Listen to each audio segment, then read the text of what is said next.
Tu as l'impression de stagner, de ne plus avancer, tu te dis que tu tournes en rond. Que tes efforts ne paient plus, reste avec moi. Parce que ce que je vais te dire pourrait bien changer complètement ta vision des choses. Ce que tu ressens comme une stagnation, ce moment où tout semble figé, est en réalité une étape cruciale. Mais invisible. C'est une phase de transition, un entre-deux où rien ne bouge en surface, mais où tout se prépare en profondeur. Dans cette vidéo, on va explorer ensemble cette idée. Je vais t'aider à reconnaître les signes de ce passage, à l'accueillir sans te juger et à comprendre comment il peut devenir un tremplin incroyable vers ta prochaine évolution. On va voir pourquoi cette sensation de blocage est souvent un signal de transformation imminente. On va décortiquer les 3 phases du changement intérieur, pour que tu puisses identifier exactement où tu te situes. Et surtout, je vais te donner des clés pour rester aligné et serein quand rien ne semble avancer. Ce n'est pas un moment facile, je le sais. On est dans une société qui valorise l'action constante, la productivité, le mouvement. Alors, quand on se retrouve dans cette phase de pause, on a tendance à culpabiliser, à se dire qu'on ne fait pas assez, que l'on a perdu notre élan. Mais si je te disais que cette immobilité est en fait l'une des étapes les plus productives de ta vie, c'est un peu comme un jardinier qui plante une graine pendant des semaines. Il ne voit rien sortir de terre. Est-ce qu'il pense que la graine est morte? Non. Il sait qu'en dessous, dans l'obscurité, la vie est en train de germer, de créer des racines solides avant de pouvoir percer la surface. Toi, c'est pareil, tu n'es pas bloqué. Tu es en gestation. Ce que tu construis maintenant, en silence, va bientôt émerger avec une force que tu n'imagines même pas. Alors, comment savoir si on est vraiment en stagnation ou si on est dans cette fameuse phase de transition? La première chose, c'est le ressenti. La vraie stagnation, c'est souvent accompagné d'un sentiment d'apathie, de résignation. On n'a plus envie de rien. La phase de transition, elle, est différente. C'est souvent inconfortable. On ressent une sorte de frustration, une impatience. On sent qu'il y a quelque chose d'autre qui nous attend, mais on ne sait pas quoi, ni comment y arriver. C'est comme être dans le brouillard. On avance à tâtons, sans voir à 2 mètres. On sent confusément qu'une ancienne version de nous-mêmes ne nous convient plus, mais la nouvelle n'est pas encore là. C'est ce décalage qui crée la tension. Tu as peut-être l'impression de ne plus te reconnaître dans tes anciennes habitudes, tes anciennes passions, voire même tes anciennes relations. C'est un signe très fort que tu es en train de muer. Pour mieux comprendre, parlons des 3 phases du changement intérieur. La première, c'est la phase de fin.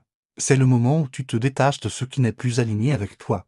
C'est une phase de deuil. On laisse partir une partie de nous, une situation, un travail. C'est souvent cette phase que l'on interprète comme de la stagnation, parce qu'elle est synonyme de vide. On a lâché quelque chose, mais rien ne l'a encore remplacé. C'est le moment où l'on se sent perdu. Puis vient la deuxième phase, la zone neutre. C'est le cœur de la transition, c'est le brouillard dont je parlais. C'est l'entre deux. Tu n'es plus tout à fait l'ancien toi, et pas encore le nouveau. C'est une période de grande créativité potentielle, mais aussi de grande confusion. C'est là que ton inconscient travaille le plus. Il réorganise les informations, intègre les leçons du passé, et prépare le terrain pour l'avenir. C'est une phase essentielle. Mais on a tendance à vouloir la fuir à tout prix. On cherche à remplir ce vide avec n'importe quoi, pour ne pas sentir l'inconfort. Mais résister, c'est prolonger le processus. La clé ici, c'est d'accepter ce flottement. Enfin, il y a la 3e phase, le nouveau départ. C'est le moment où, soudainement, les choses s'éclairent. Le brouillard se lève. Une nouvelle idée, une nouvelle envie, une nouvelle direction émerge. Ce n'est pas forcément un grand éclair de génie. Ça peut être une petite intuition, une envie subtile de prendre un chemin différent. Et parce que tu as traversé les 2 phases précédentes, tu es prêt. Tu as les fondations solides pour construire cette nouvelle étape de ta vie. Alors, comment on fait pour naviguer dans cette fameuse zone neutre sans devenir fou? La première clé, c'est la patience. Accepte que ce processus prend du temps. Arrête de te mettre la pression pour trouver la solution. Elle émergera d'elle-même quand le moment sera venu. La deuxième clé, c'est la curiosité. Au lieu de te focaliser sur ce que tu as perdu ou sur ce que tu n'as pas encore, sois curieux de ce qui se passe en toi. Tiens un journal, médite. Passe du temps dans la nature. Pose-toi des questions ouvertes, sans attendre de réponse immédiate. Par exemple, de quoi ai-je vraiment envie maintenant? Qu'est-ce que j'apprends sur moi en ce moment? La 3e clé, c'est de prendre soin de toi. Cette période est énergivore. Même si tu as l'impression de ne rien faire, ton système est en pleine réorganisation. Alors, dors. Mange bien, fais des choses qui te font du bien. Même si elles te semblent improductives, c'est le carburant dont tu as besoin pour la suite. Je te propose maintenant un petit exercice pratique pour clarifier où tu en es.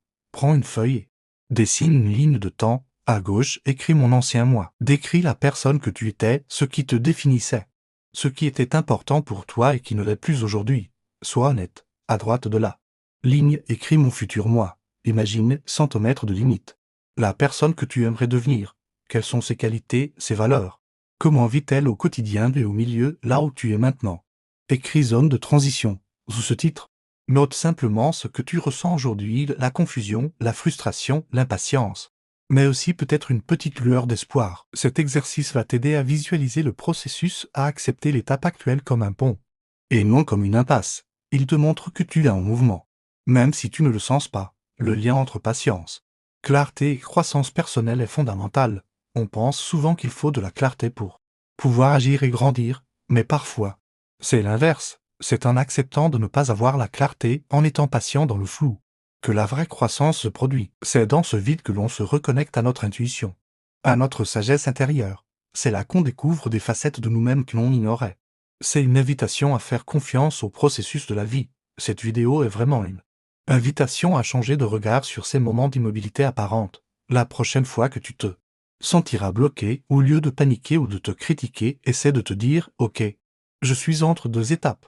Mon système est en train de se mettre à jour. Que puis-je faire pour accompagner ce processus en douceur? Souviens-toi de la graine sous la terre. Elle n'est pas inactive. Elle rassemble son énergie pour la plus belle des floraisons. Ce que tu construis maintenant, dans le secret de ton monde intérieur, va bientôt jaillir avec une puissance et une authenticité renouvelées. Fais-toi confiance. Fais confiance au timing de ta vie. J'espère que cette perspective t'apporte un peu de réconfort et de clarté. N'oublie pas que chaque étape, même la plus inconfortable, a sa raison d'être. Si ce message t'a parlé, si tu sens qu'il peut aider quelqu'un autour de toi qui se sent un peu perdu, n'hésite pas à partager cette vidéo. Parfois, un simple changement de perspective est tout ce dont on a besoin pour transformer une épreuve en opportunité, pour recevoir chaque semaine d'autres vidéos qui t'aident à évoluer avec plus de conscience, de clarté et de confiance. Pense à t'abonner à la chaîne Mindflow Vision et à activer la cloche. Ton soutien est précieux et permet à ces messages de toucher plus de monde. Merci d'avoir été là. Prends bien soin de toi dans cette belle traversée et à très bientôt.